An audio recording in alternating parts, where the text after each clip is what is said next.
నమస్కారం. అకస్మాత్తుగా డబ్బు అవసరమైనప్పుడు మన పీఎఫ్ డబ్బును జస్ట్ ఏటీఎం నుంచి క్యాష్ తీసినంత ఈజీగా విత్డ్రా చేసుకోగలిగితే ఎలా ఉంటుంది? భలే ఉంటుంది గదూ!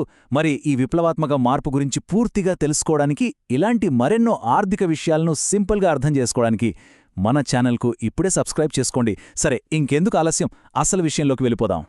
మొదటగా ఒకే ఒక్క ప్రశ్న. మన ప్రావిడెంట్ ఫండ్ డబ్బును అత్యవసరమైనప్పుడు నేరుగా ఏటీఎం నుంచి తీసుకోవడం సాధ్యమేనా? వినడానికి కాస్త ఆశ్చర్యంగా ఉన్నా ఇది త్వరలోనే నిజం కాబోతోంది. అవును, వెన్నది నిజమే. ఈపీఎఫ్ఓ 3.0 ఈ కొత్త పేరు గుర్తుపెట్టుకోండి. ఈ విప్లవాత్మకమైన సిస్టంతో ఇది సాధ్యం కాబోతోంది. అంటే ఇకపై పీఎఫ్ డబ్బు కావాలంటే జస్ట్ ఏటీఎంకి వెళ్ళినంత ఈజీ అయిపోతోందన్నమాట.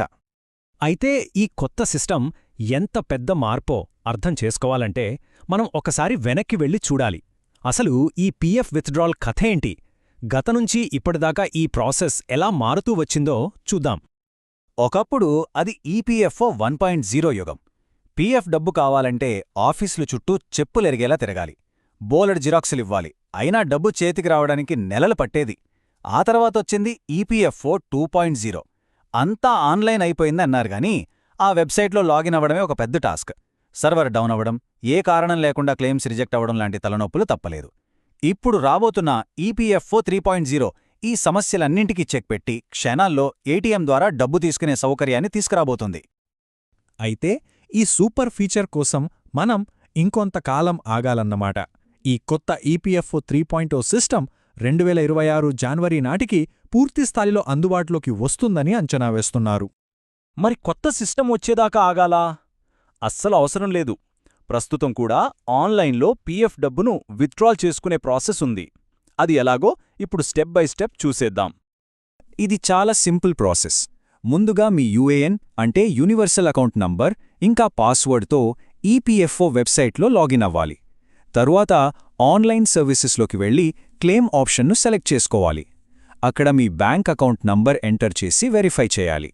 ఒకవేళ ఉద్యోగం మానేసి మొత్తం డబ్బు తీసుకోవాలంటే ఫారం 19, లేదు జాబ్లో ఉండగానే కొంత అడ్వాన్స్ కావాలంటే ఫారం 31 సెలెక్ట్ చేసుకోవాలి. ఫైనల్గా మీ ఆధార్కి లింక్ అయిన మొబైల్కు ఒక ఓటీపీ వస్తుంది. దాన్ని ఎంటర్ చేస్తే చాలు, మీ క్లెయిమ్స్ సబ్మిట్ అయిపోతుంది. అంతే. కానీ ఇక్కడో చిన్న విషయం. ఈ ప్రాసెస్ అంతా అయ్యాక డబ్బు మన అకౌంట్లో పడటానికి సుమారు 15 నుంచి 20 రోజుల సమయం పట్టొచ్చు. ఇది గుర్తుంచుకోవాలి. సరే, భవిష్యత్తులో రాబోయే ఈ కొత్త సిస్టమ్ని మనం ఎలాంటి ఇబ్బంది లేకుండా వాడుకోవాలంటే ఇప్పటినుంచే కొన్ని పనులు చక్కపెట్టుకోవాలి. అవేంటో ఇప్పుడు చూద్దాం. ఈ కొత్త సిస్టమ్ సాఫీగా పనిచేయాలంటే మన రికార్డులు పక్కాగా ఉండాలి. ఫస్టు మీ కేవైసీ కంప్లీట్ అయిందా? మీ యూఏఎన్ నంబర్కు ఆధార్, పాన్ కార్డ్ మరియు బ్యాంక్ అకౌంట్ కరెక్ట్గా లింక్ అయ్యున్నాయా? అన్నింటికన్నా ముఖ్యంగా ఈ అన్ని డాక్యుమెంట్లలో మీ పేరు స్పెల్లింగ్తో సహా ఒకేలా ఉందా? ఈ విషయాలను ఇప్పుడే సరిచూసుకోవడం చాలా చాలా అవసరం. ఇది చాలామంది ఫేస్ చేసే ప్రాబ్లం. ముఖ్యంగా పెళ్లి తర్వాత ఇంటి పేరు మారిన మహిళల విషయంలో ఇది పెద్ద తలనొప్పిగా మారుతుంది. ఆధార్లో ఒకలా, పాన్లో మరోలా, బ్యాంక్ అకౌంట్లో ఇంకోలా పేరుంటుంది. ఈ చిన్న తేడా వల్లే చాలా క్లెయిమ్లు రిజెక్ట్ అవుతున్నాయి. కాబట్టి ఈ సమస్య లేకుండా చూసుకోవాల్సిన బాధ్యత మనదే. సరే, టెక్నాలజీ మన పనిని ఈజీ చేస్తోంది. కానీ డబ్బులు తీసుకోవడం ఇంత ఈజీ అయిపోతే దాన్ని ఎప్పుడు పడితే అప్పుడు వాడేయడం కరెక్టేనా? దీని వెనుక ఉన్న ఫినాన్షియల్ డిసిప్లిన్ గురించి ఇప్పుడు మాట్లాడుకుందాం. ఈ స్లైడ్ను చాలా జాగ్రత్తగా గమనించండి. 5 సంవత్సరాల సర్వీస్ పూర్తి కాకముందే పీఎఫ్ డబ్బును విత్డ్రా చేస్తే దానిపై టీడీఎస్ అంటే పన్ను కట్టవుతుంది. అదే 5 ఏళ్లు దాటిన తర్వాత తీస్తే ఆ మొత్తం పూర్తిగా పన్నురహితం. అంతకంటే ముఖ్యంగా ముందుగా డబ్బు తీయడం వల్ల మన రిటైర్మెంట్ కోసం దాచుకున్న డబ్బు తగ్గిపోతుంది. దాన్ని అలా వదిలేస్తే చక్రవడ్డీ అంటే వడ్డీ మీద వడ్డీ పడి ఆ డబ్బు ఎంతగా పెరుగుతుందో ఊహించలేం. చూడండి, ఫైనాన్షియల్ ఎక్స్పర్ట్స్ ఏం చెప్తారంటే పీఎఫ్ అనేది భవిష్యత్ అవసరాల కోసం, వృద్ధాప్యం కోసం దాచుకునే ఒక లాంగ్ టర్మ్ ఇన్వెస్ట్మెంట్.